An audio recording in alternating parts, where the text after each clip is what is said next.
Welcome, Anna. Tell us something about your game with Nana today. I was surprised with the open line Nana chose, and I spent really a lot of time trying to figure out what to play and how to play. And I'm not sure I reacted the best because this line somehow is considered to be better for white, but well, to try to find everything over the board was not an easy task. Can you remember playing Nana for the first time in 1997? Yeah, I remember this tournament well because I was just 7 years old and I played in the European Championship under 10, and Nana was 10 and I was just 7, and I think Nana was twice taller than me, so I remember Nana won that competition and I finished second, and it was quite amusing when we both came for the closing ceremony, just Nana and then me. Yeah, but she won that game. Yeah, also. I'm sorry to remind you of bad memories from so many years ago, but thank you very much. Okay, Anna, let's have a look at your game. Where would you like to start? Actually, I don't even know which moment to pick to start because I was surprised in the opening and I was trying to recall the lines, but it was not very successful. So I don't know, maybe we may even start from this position because I thought it looked better for white because the structure is better and somehow it's opposite color bishop, so my king is safer. So I thought it could be a bit pleasant for white, but then I realized that it's not so easy to come up with a plan, and well, this g4 move I made here, of course, it's very committal. It's either good or very bad because I'm trying to fight for the light squares. At the same time, I'm weakening my dark squares a lot. But if I didn't play g4, then some plan with let's say if I play g3, then maybe black can just have some plan with f5, then bishop g7, and then b5 and f4 if I play knight g3, so I wasn't sure what to do. That's why, yeah, I tried this g4. And yeah, I calculated the lines which Nana mentioned with h5 because this also looks logical, and yeah, I was going to take. And I thought like, okay, I'm already a pawn up. Yeah, my pawn structure is damaged a lot, but at the same time, this pawn on h5, it may be a strong pawn because first of all, it's a far advanced passed pawn, and also what is important about it is that it's restricting the e7 knight, so black doesn't have the plan with knight g6, knight f4, so I thought that might be important for this position. But then I reacted with f5. Yeah, I think I had to take, and yeah, the moment with queen h5, I think this was crucial.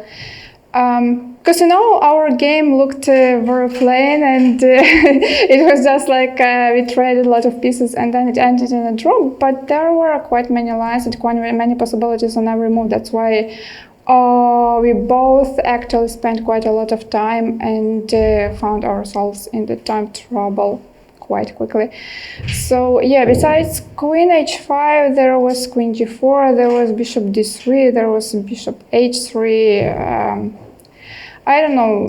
Yeah, I don't remember what I didn't like about queen g4. But maybe something related to b5, because if after queen h5, after b5, I have knight e5, and here after knight e5 there is knight h6. So I'm not so sure if it was exactly because of b5, but it's just one of the ideas I was calculating during the game. So I don't know. Yeah. And queen h5, the move I played, I think Nana reacted well with queen f6, bishop d3, knight h4. I even thought about stopping knight h4 with some moves like h4, but I believe that in this position every tempo is quite important, so I don't have time to play something like c3 and knight h4. If I could, then yeah, because the problem is that if this knight comes into play, like then all these threats with knight g2, knight f4, knight g6, knight f4, then it's yeah, quite unpleasant. So I played knight e3 here.